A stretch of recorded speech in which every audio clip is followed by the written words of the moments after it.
Espíritu Santo, palabra en acción, tu casa.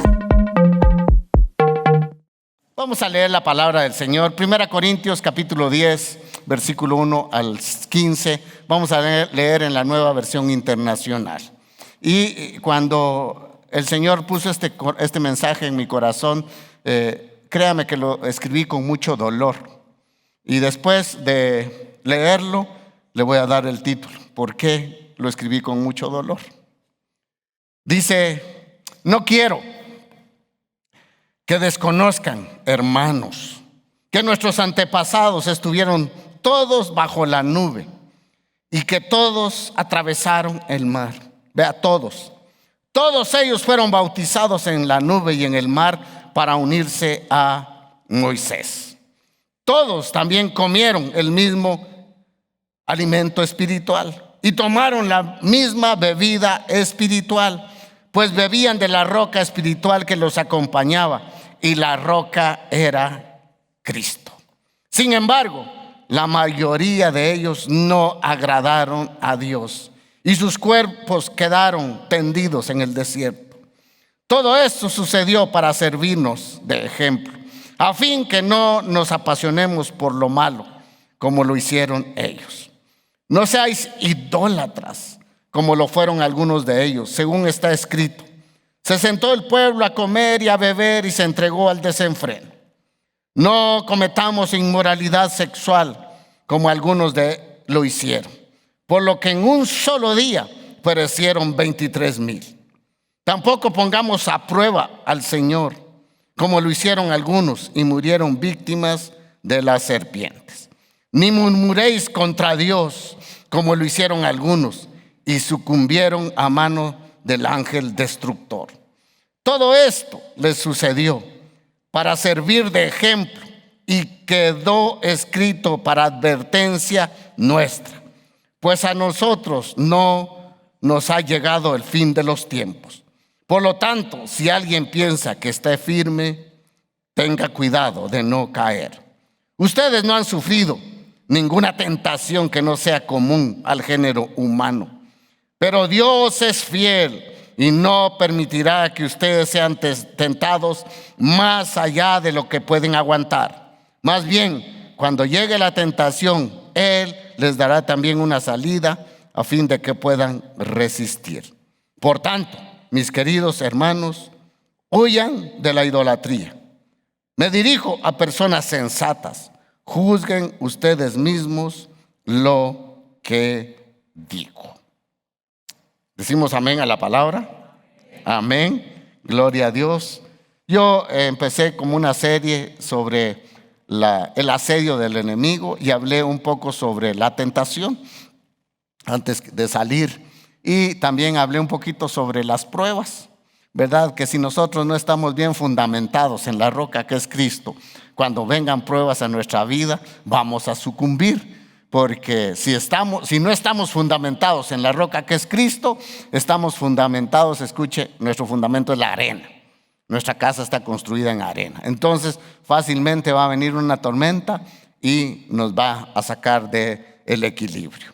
Bueno, la tentación. El tema. Y lo escribí con quizá pesar y dolor. El tema es el descontento de Dios. Yo me imagino a ese Dios amoroso, a ese Dios lleno de misericordia, lleno de compasión, el Dios de paz, que solamente quiere el bienestar para su pueblo y para toda la humanidad.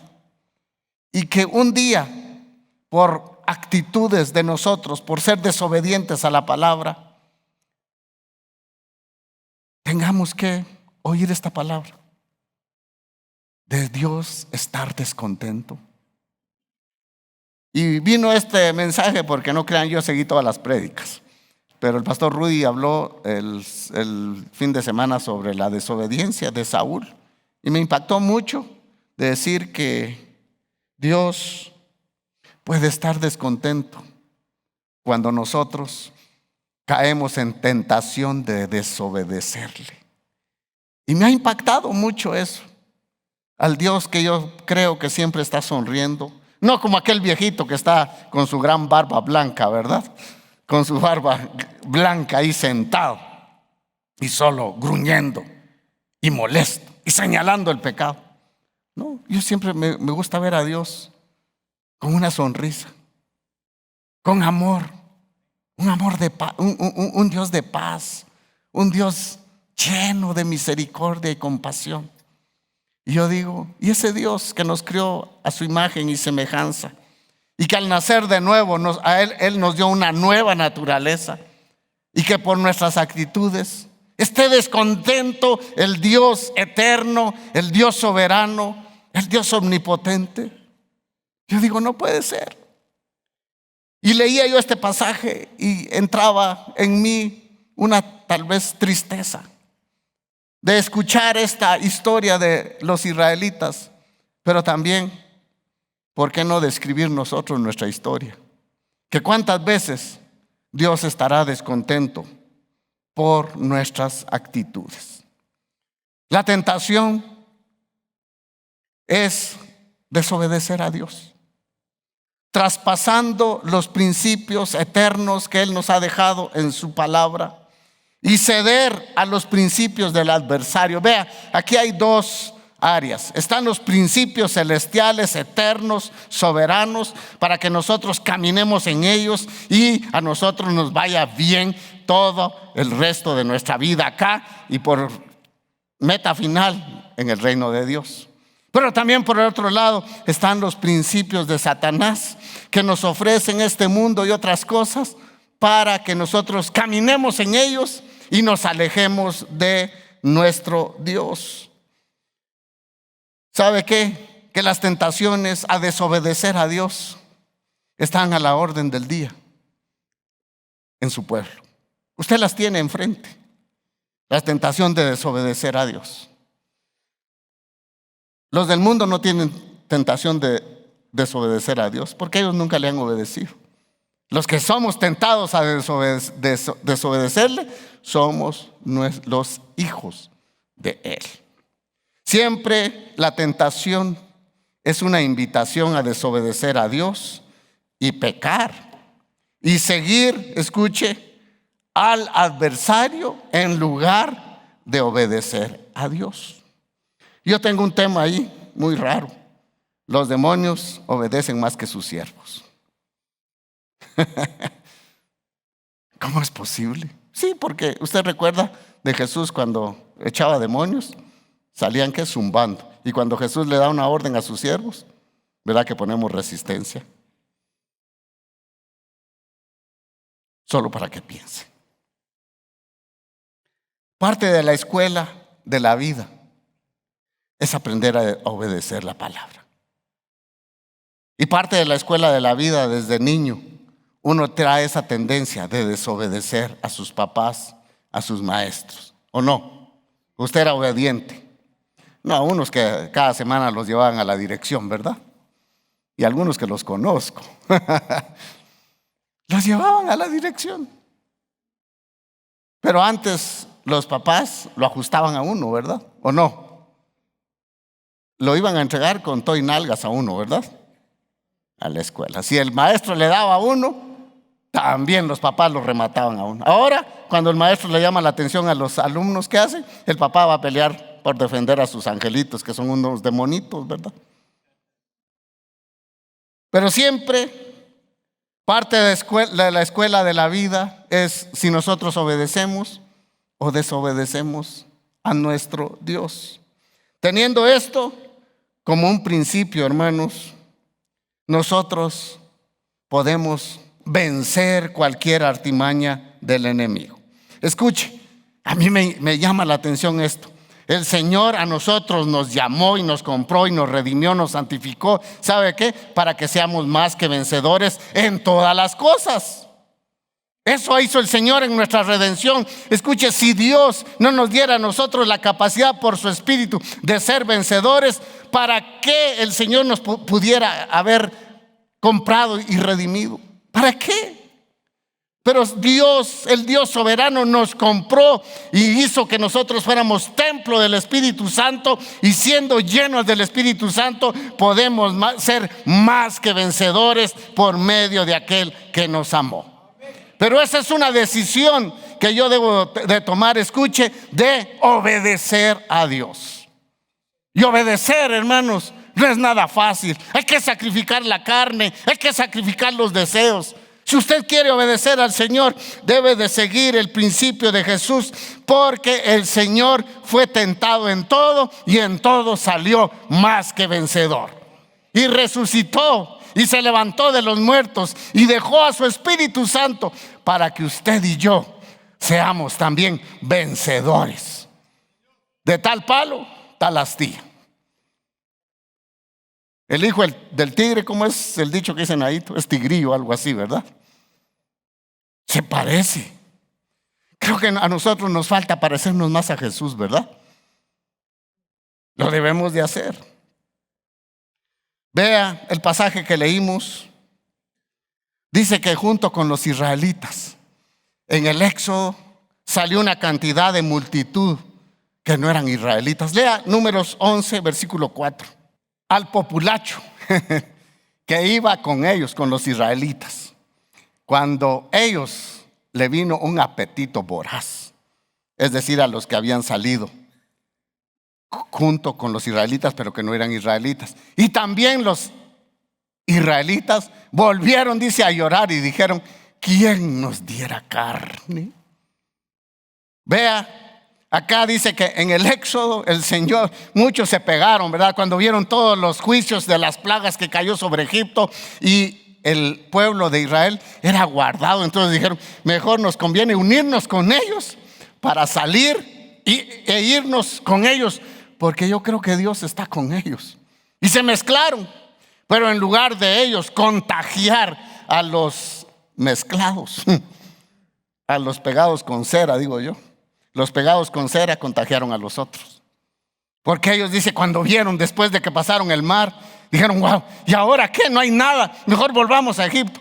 ¿Y sabe qué dicen los escogidos de Dios? Sí, volvamos a Egipto. Entonces, vea, hermanos, pero lo tremendo que dice la palabra, que de ellos ninguno entró a la tierra prometida.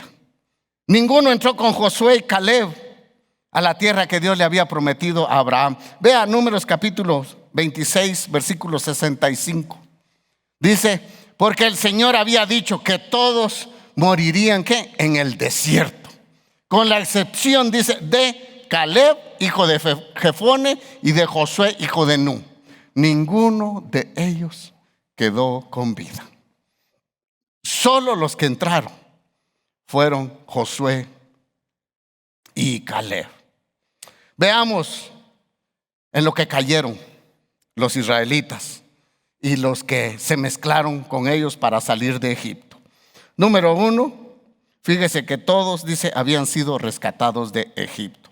Leamos 1 Corintios 1:1 otra vez. No quiero que desconozcan, hermanos, que nuestros antepasados estuvieron todos bajo la nube de gloria, y que todos, dice, atravesaron el mar. Vea, entonces, aquí dice que todos habían sido rescatados de Egipto. Pasaron a través del mar y sabían, escuche, algo de Dios, pero no conocían a Dios. Y es que dentro de la multitud que se llama cristianos, hermanos, algunos saben de Dios, pero no se conoce a Dios. Y esa es una gran diferencia. El redimido sí ha conocido a Dios, porque ha reconocido su condición de pecador. Ha reconocido su necesidad de buscar a Dios. Pero los que se mezclan nada más, es decir, la cizaña, no ha conocido a Dios. Pero están dentro de la multitud, y así iban estos hermanos con el pueblo de Israel. Escuche, sabían algo de Dios, se habían identificado con los redimidos. Pero escuche, no basta solo con la identificación con el cristianismo para ser verdaderos cristianos. Hay que nacer de nuevo. Hay que arrepentirnos de nuestra vida vieja y seguir los principios eternos de su palabra. Número 2, dice, todos fueron bautizados. Vea, ¿en nombre de quién? Del conductor designado por Dios. Versículo 2, vea. Versículo 2 dice, todos dice, ellos fueron bautizados, ¿qué? En la nube y en el mar para unirse a Moisés. Acá Moisés es como un tipo de libertador. Es un libertador del pueblo. Escuche, y ellos fueron bautizados, es decir, pasaron el mar en nombre del conductor designado por Dios, que era Moisés. Él iba adelante, él iba recibiendo las directrices de Dios y todo el pueblo iba. Y todo el pueblo vio cómo, escuche, la multitud, la mezcla y los verdaderos israelitas, todos dice que gozaron, hermanos, de la presencia de Dios. Todos, escuche, pasaron el mar, vieron cómo el mar, hermanos, se abrió de una forma espectacular. Y eso no es historia, es una realidad. Porque hoy en día los arqueólogos han encontrado pedazos de los carros de Faraón en medio del mar. ¿Qué le parece? Ahí están los pedazos de hierro. Con razón, echó a la mar los carros de Faraón. Y por eso cantamos nosotros ese canto, ¿verdad? Entonces vea, ellos, escuche, pasaron el mar, tuvieron la presencia de Dios, pero su corazón estaba lejos de la presencia de Dios. Número 3, todos participaron de la comunión, versículo 3 y 4. Todos, pero no todos fueron eficientes en su relación con Dios. Dice, todos también, dice, comieron el mismo alimento espiritual y tomaron la misma bebida espiritual, pues bebían de la roca espiritual que los acompañaba, y la roca, dice, era Cristo. Mire, en otras palabras, es como en el cristianismo, que todos a veces participamos de la cena del Señor, pero eso no significa que todos hayamos nacido de nuevo. Que en todos se haga realidad, hermanos, la muerte de Jesús por nuestros pecados. Que en todos nosotros se haga realidad que solo por la sangre de Cristo Jesús somos nosotros perdonados y librados del fuego eterno. No todos. Los israelitas, todos participaron. Escuche, todos celebraron la Santa Cena, pues, porque dice que comieron del pan y bebieron de la bebida espiritual, y dice de la roca que era Cristo. Eso apuntaba, hermanos, a Jesucristo, el Hijo de Dios. Y eso apuntaba al pueblo de Dios hoy. Hermanos, por eso no podemos nosotros tomar la Santa Cena indignamente. Indignamente tomar la Santa Cena no es porque le fallamos a Dios, sino no darle el verdadero sentido al pan y a la copa. Y no vamos a celebrar la Santa Cena, va a ser otro día. Y tal vez vamos a compartir de esto, ¿verdad? Pero vea, qué privilegio, hermanos. Todos participaron de ese alimento espiritual. Y todos, hermanos, no todos entraron a la tierra prometida. Y aquí es un símbolo del cielo. El caminar de los israelitas en el desierto es sinónimo del caminar de nosotros acá en la tierra. Que ellos iban a la tierra prometida, pero una tierra física. Usted y yo vamos a una tierra espiritual.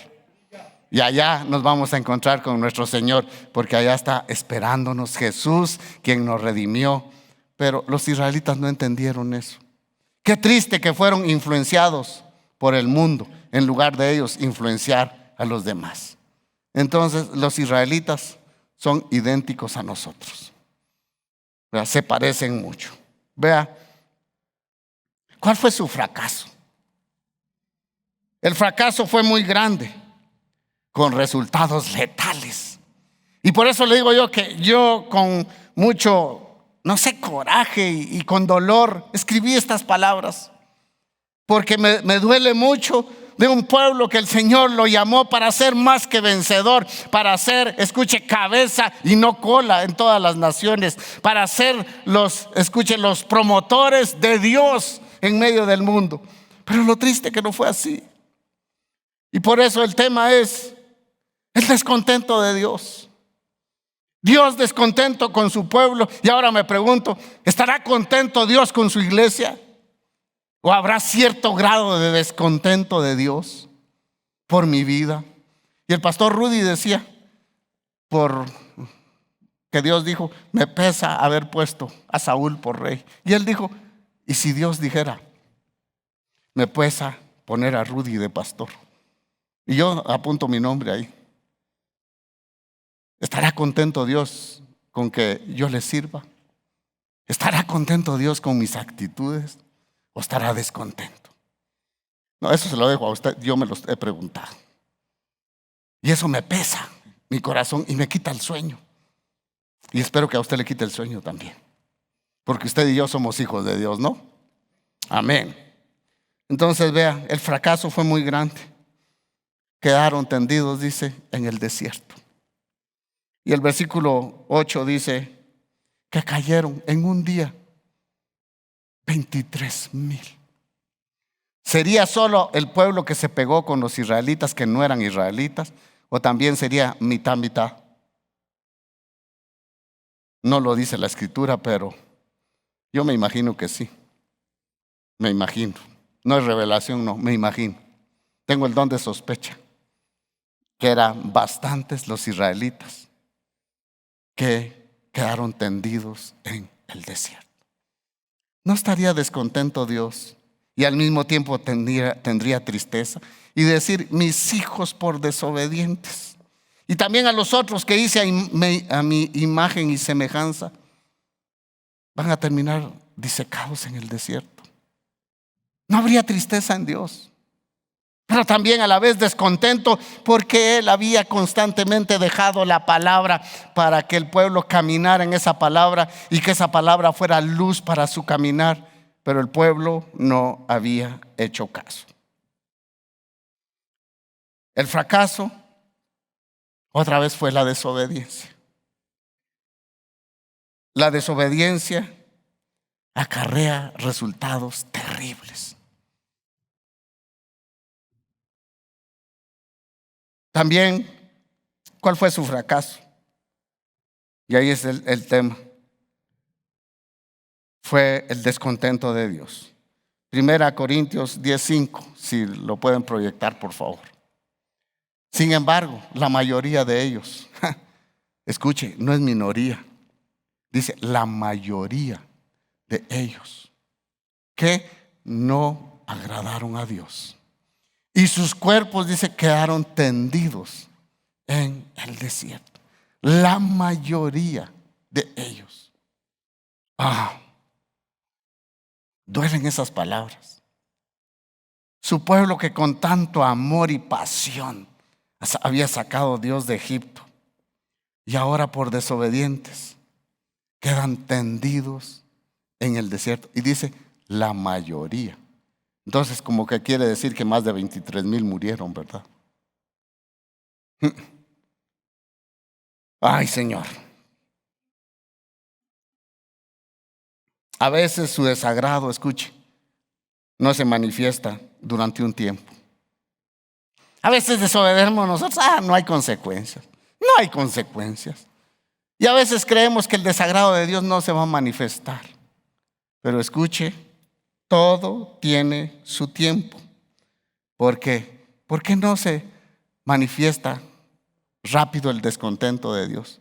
Porque, ¿sabe por qué? Porque dice que Dios es grande en misericordia, lento para la ira, pero grande en misericordia. Entonces Dios nos da cierto tiempo. ¿Para qué? Para que nosotros podamos estar a cuenta siempre con el Señor. El desagrado. Pero si hay escucha, si hay un arrepentimiento genuino y nos volvemos a obedecer a Dios, y escuche, si no lo hacemos, no sé cómo poner este ejemplo, pero la desobediencia es como una fruta que empieza a madurar y a madurar y a madurar, y va a llegar un día que esa fruta se pudre. Va a llegar el día Si esa fruta, nosotros tenemos una higuera en la casa y hemos disfrutado unos higos así grandotes, mire. Quiero traer a vender a la iglesia. Unos higos riquísimos, los hemos disfrutado así crudos, ¿verdad? Y dulces, ricos, pero así grandotes. Pero cuando no se cortan a su tiempo, ¿sabe qué? Hay unos tirados ahí, ya no sirven para nada, están podridos. Yo dije, wow. Escuche, la desobediencia va madurando, hasta que, mejor lo dejo ahí, ¿verdad? Hasta que llega a su colmo. Otra, ¿cuál fue el fracaso? Es que erraron al blanco. ¿Cuál era el blanco, hermanos? El blanco de ellos. La meta de su travesía en el desierto de la salida de Egipto era ¿qué? La tierra prometida, ¿verdad? Allá Dios le había dicho a Abraham, mira, a ti le dijo a Abraham, te voy a dar y a tu descendencia una tierra que fluye leche y miel, y ustedes estarán esclavos en 400 años en Egipto. Después yo los sacaré con gran poder y los introduciré a la tierra prometida. Entonces, ¿cuál era la meta final del pueblo? Pues la tierra prometida. Pero en el caminar encontraron muchos obstáculos para desobedecer a Dios. Y escuche, y erraron al blanco, porque una cantidad quedaron tendidos en el desierto. ¿Por qué? Por desobedecer a Dios. Entonces, otra vez repito, que la desobediencia trae consecuencias lamentables a la vida de un cristiano. Y Judas 1:3, fíjese que la entrada a la tierra prometida era símbolo de nuestra redención final.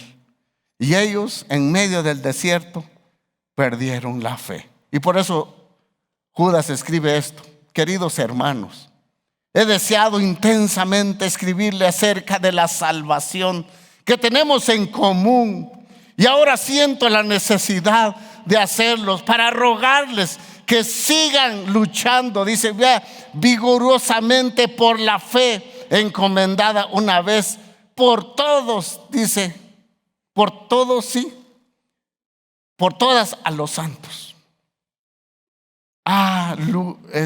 Vea qué dice Judas: deseo intensamente escribirles a ustedes acerca de su gran salvación que todo el pueblo tenemos en común.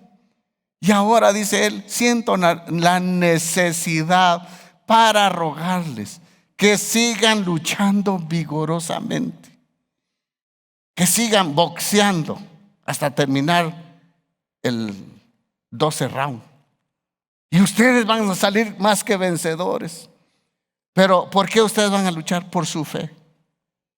Eso quiere decir que Dios nos ha dado un granito de fe. Y Dios quiere que cultivemos ese granito de fe. Que nosotros con las disciplinas cristianas le alimentemos nuestra fe. La fe se puede alimentar o no se puede alimentar. La fe se puede alimentar. Y también, ¿sabe qué más sufrieron él? Después de su fracaso, sufrieron la muerte prematura. No alcanzaron a disfrutar del plan final de su redención. ¿Qué? La tierra prometida. Dios lo sabía.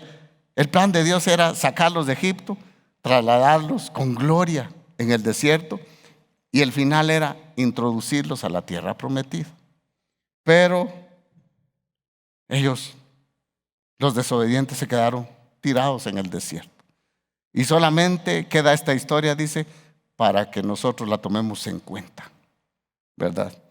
Pero, ¿por qué? Ve al Salmo 34:21.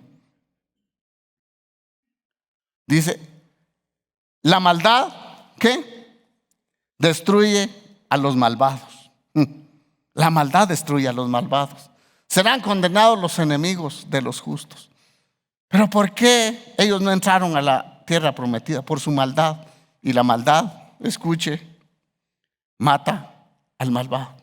La maldad está rondando por todos lados. Si nosotros desobedecemos, ella va a tomar su lugar en nuestra vida. Y entonces la maldad va a matar al malvado. Aquellos que desobedecen continuamente, lamentablemente, no podrán gozar de los planes de bendición que nuestro Padre tiene para sus hijos. La desobediencia es el punto número 1 para que nosotros no alcancemos a gozar de los planes de bendición que nuestro Padre tiene para sus hijos. Yo me gozo cuando dice el Señor, porque yo tengo planes de bien para ustedes. Ese es el Dios que hemos conocido. Pero muchas veces nuestra desobediencia es un obstáculo para que esos planes de bendición nosotros no los gocemos. ¿Cuántos quieren la bendición de Dios? Ay, no, yo creo que más desobedientes hay, ¿verdad? No, ¿cuántos quieren la bendición de Dios? Bueno, ¿sabe qué tenemos que hacer? Obedecer su palabra. Cuesta, ay hermanos. Mejor no le cuento lo que me cuesta a mí. Pero también mejor no lo escucho lo que le cuesta a usted. A todos nos cuesta desobedecer. Obedecer, perdón. Todos somos fáciles para desobedecer. ¿Por qué? Porque la desobediencia, yo creo, no estoy seguro, pero es un espíritu que se mueve en todo el mundo. Y ahí está rondando encima de la vida de los hijos de Dios. ¿Por qué? Porque Satanás es tan astuto que quiere que nosotros caigamos en la tentación de desobedecer a Dios. Yo tengo un mensaje, no sé cuándo lo voy a predicar. El descontento de Dios en cuanto a nuestra mala administración. Y Dios me ha estado sacudiendo ahí. El descontento de Dios por nuestra mala administración. ¿Por qué lo digo? Porque muchas veces decimos, Señor, pero yo soy obediente a darte el diezmo. Y voy para atrás y para atrás. Y Dios dice, pero no eres tan bueno para hacer buen uso del 90% que te da. Eres fiel en una parte, pero en la otra parte eres desordenado. Y cuando yo escucho eso digo, Dios nunca bendice el desorden. El desorden en la vida espiritual nunca lo bendice. Escuche, ni la casa desordenada cuando está patas arriba. Dios no bendice el desorden. Y Dios, el desorden financiero, tampoco lo va a bendecir. A mí me han dado unos principios de finanzas que yo digo, si uno los hiciera, sería uno exitoso. A mí me dijo alguien, para ser exitoso con la bendición de las finanzas, dijo él, hay que darle a Dios el 10%. Ahorre el 10% e invierta el 10%. Y yo le digo a este señor, ¿y si uno tiene salario mínimo? Y me dijo, si usted no es fiel en hacer eso cuando tiene salario mínimo, tampoco cuando gane 10 veces más lo va a hacer.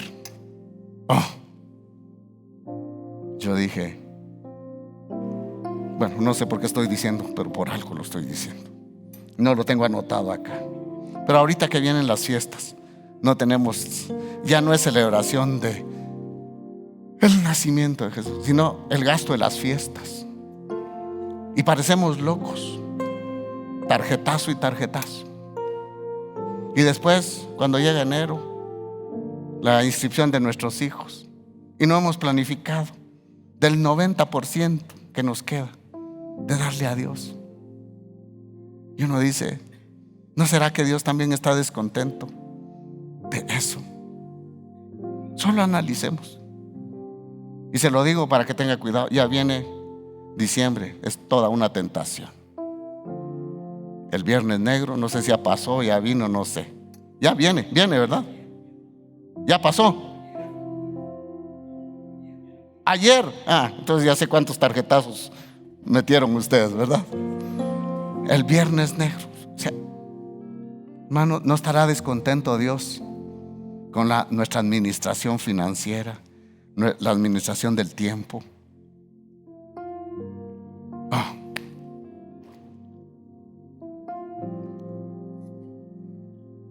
al vivir en una constante desobediencia,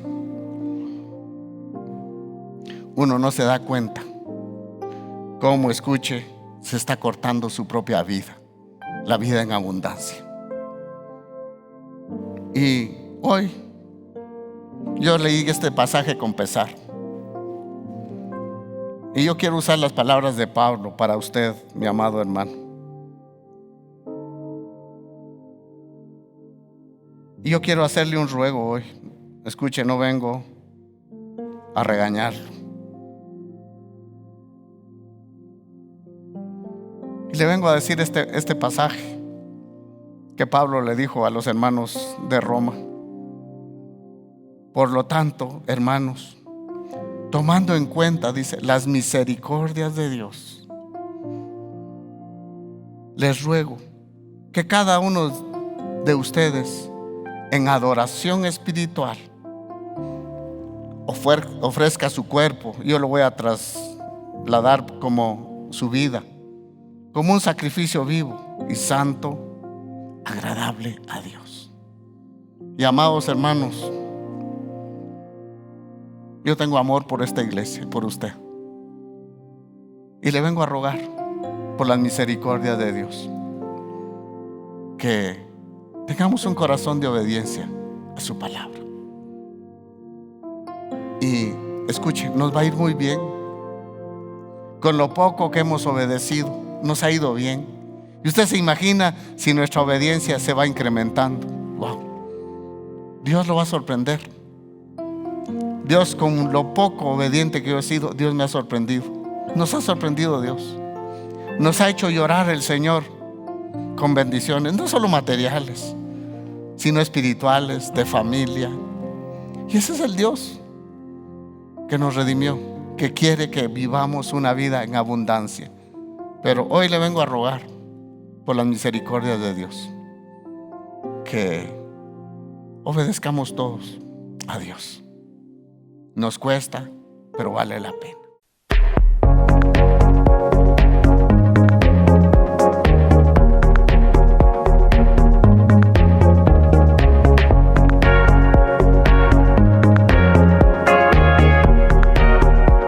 Espíritu Santo, palabra en acción. Tu casa.